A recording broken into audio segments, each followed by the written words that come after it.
안녕하세요. DIY 강아지 옷 만들기 초코 공방입니다. 오늘은 귀엽고 깜찍한 멜빵 조끼를 만들어 볼 거예요. 이건 초보자도 가능하니 한번 도전해 보세요.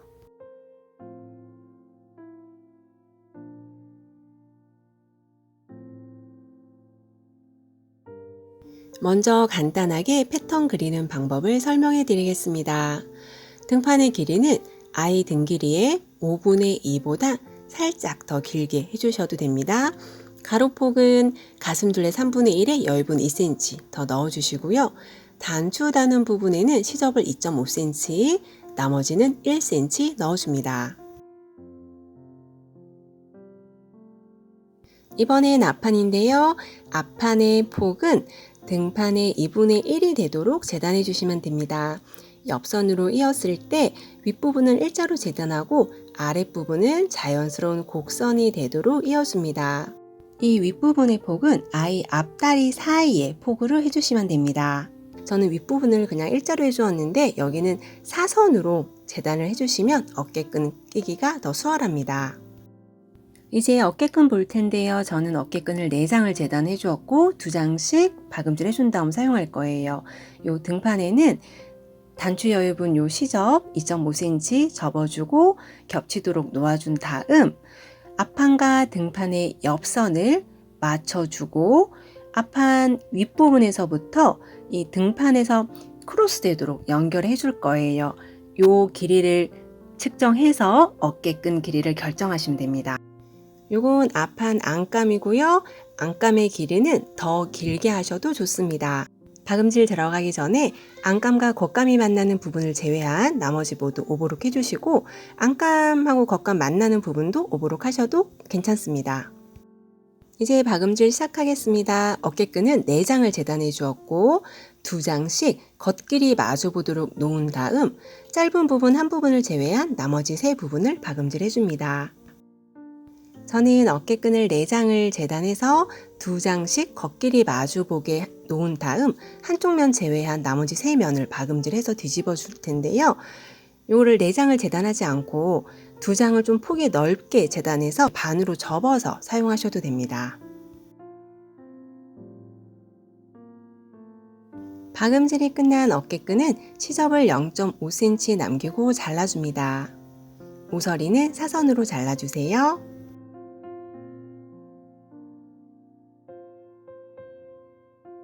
시접 정리가 끝나면 박음질 해준 이 짧은 면에 젓가락을 껴놓고 뒤집어 줍니다. 젓가락이 아니어도 얇고 길다란 걸 이용해서 뒤집으면 수월합니다. 다 뒤집은 후에는 모서리는 송곳을 이용해서 정리해 주는데요. 이때 원단을 탱기듯이 하면 올이 나갈 수가 있어요. 그래서 원단을 살짝 끌어올리듯이 모서리를 정리해 준 다음 양쪽 가장자리를 상침해 줍니다. 뒤집어준 어깨끈의 양쪽 가장자리를 상침할 텐데 상침하기 전에 다림질로 미리 모양을 잡아주는 게 좋습니다.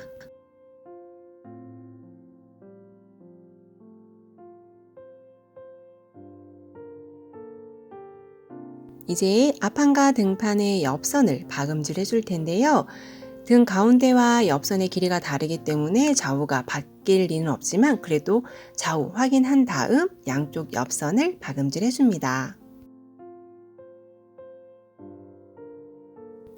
등판의 좌우를 옆선을 맞춰서 확인해 준 다음 앞판과 등판을 겉길이 마주보도록 놓고 양쪽 옆선을 박음질 해줍니다.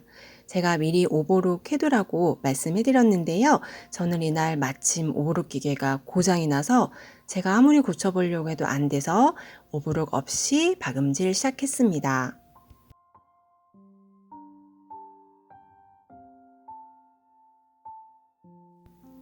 앞판과 등판이 옆선으로 박음질해서 이어졌습니다. 이제 앞판의 안감과 겉감을 박음질 해줄 거예요. 근데 그 사이에 어깨끈을 껴줄 거거든요.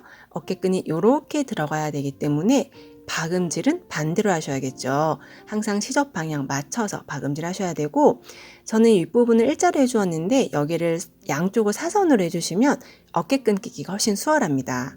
앞판의 안감과 겉감을 겉길이 마주보고 그 사이에 어깨끈을 사선으로 껴준 다음 박음질 해주세요. 저는 윗부분을 일자로 재단했는데 어깨선 들어가는 부분을 사선으로 재단하시면 어깨끈이 훨씬 더 예쁘게 박음질 됩니다.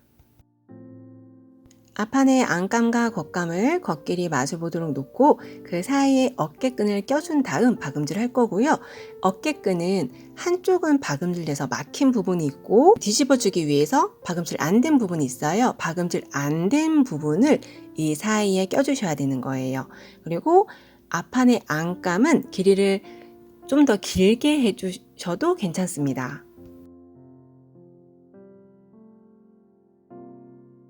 이제 뒤집기 전에 시접을 정리해줍니다. 모서리는 사선으로 잘라주고 나머지는 0.5cm 남기고 잘라주는데요. 만약에 안감을 길게 해서 앞판에 요 둥근 부분이 포함된다면 그 부분은 뒤집기 전에 가위밥을 넣어주셔야 됩니다. 뒤집어준 다음 마찬가지로 모서리는 송곳으로 정리해줍니다. 이제 단추 다는 부분을 제외한 나머지 모든 부분을 박음질 해줄 거예요. 시접을 안으로 1cm 접어서 박음질 해줄 거고 요 앞판의 둥근 부분에는 가위밥을 넣어주는 게 좋습니다. 앞판에 안감을 길게 하신 분들은 뒤집기 전에 이 부분에 가위밥을 넣어 주었기 때문에 요 나머지는 그냥 박음질 하시면 되시고 요 밑단도 시접 안으로 접어서 박음질 해주세요. 저는 앞판의 안감을 좀 짧게 재단해 주었는데요. 이 안감의 길이를 조금 더 길게 해주시면 박음질 후의 모습이 훨씬 깔끔합니다. 저는 이 곡선 있는 부분에 박음질 전에 이렇게 보시는 것처럼 가위밥을 넣어 주었습니다. 가위밥은 박음질 선 있는 부분까지 넣으시면 안 되고 완성선, 즉 박음질을 하는 선에서 0.1에서 0.2cm 전까지 가위밥을 넣어 주시면 되고 미리 다림질로 모양을 좀 잡아준 다음 박음질 하시면 훨씬 더 깔끔합니다. 저는 겉에서 보면서 박음질을 했는데요. 요 등판 윗부분뿐만 아니라 앞판의 요 윗부분까지 한꺼번에 다 이어서 박음질 해줄 거예요. 그러면 박음질 선이 중간에 끊기지 않고 한 번에 쭉 이어지기 때문에 훨씬 더 깔끔합니다.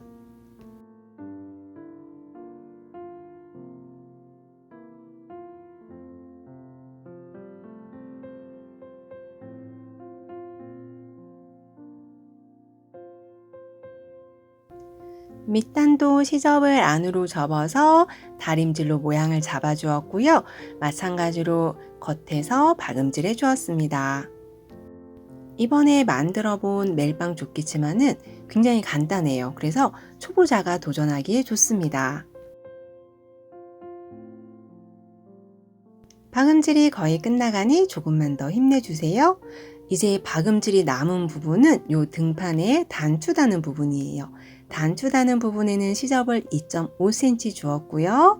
시접만큼 접어서 박음질 하는데 이 부분은 박음질 폭을 2cm로 해줍니다.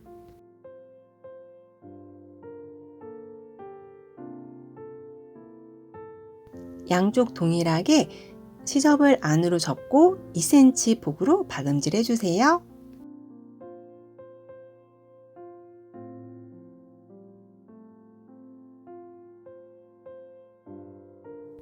이제 박음질은 모두 끝났습니다. 단추만 달아주면 되는데요. 단추는 저는 3군데 달아줄 거예요. 이거는 윗부분만 이렇게 오므라지고 나머지는 좀 벌어지게 할 거거든요. 가운데 단추 옆에는 겹치도록 놓고 어깨끈을 이렇게 바깥으로 달아주셔도 되고 요 안쪽으로 달아주셔도 되고 어깨끈은 탈부착 가능하도록 박음질 해줄 거예요. 만약에 요 T단추가 없으면 이런 똑딱이 단추 이용하셔도 됩니다. 이 똑딱이 단추는 굉장히 저렴하게 구매할 수 있고요. 똑딱이 단추를 이 안쪽에다가 달아줄 거예요. 똑딱이 단추도 암수가 있습니다. 납작한 부분이 아래를 향하고 튀어나온 부분이 위를 향하도록 놓고 이거는 손바느질로 달아주시면 되고 그 위에 예쁜 단추로 꾸며주시면 됩니다.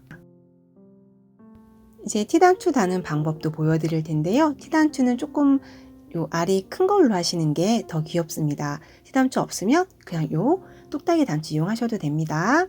T단추 달아줄 때는 요 단추 다는 부분을 일단 겹쳐주세요. 그래서 송곳으로 정확한 위치를 맞춰서 구멍을 뚫어 주셔야 됩니다. 송곳을 이용해서 구멍을 뚫어 주시고 요 티단추의 요 뾰족한 뚜껑을 껴준 다음 아이 몸을 향하는 쪽에는 납작한 티단추를 껴주셔야 돼요.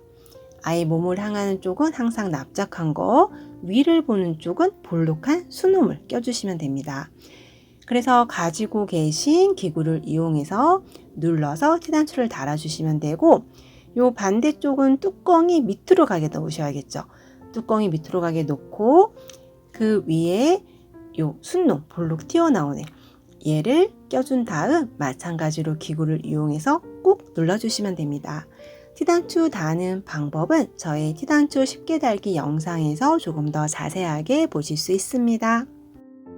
어깨끈도 같은 방법으로 티단추를 이용해서 달아줍니다.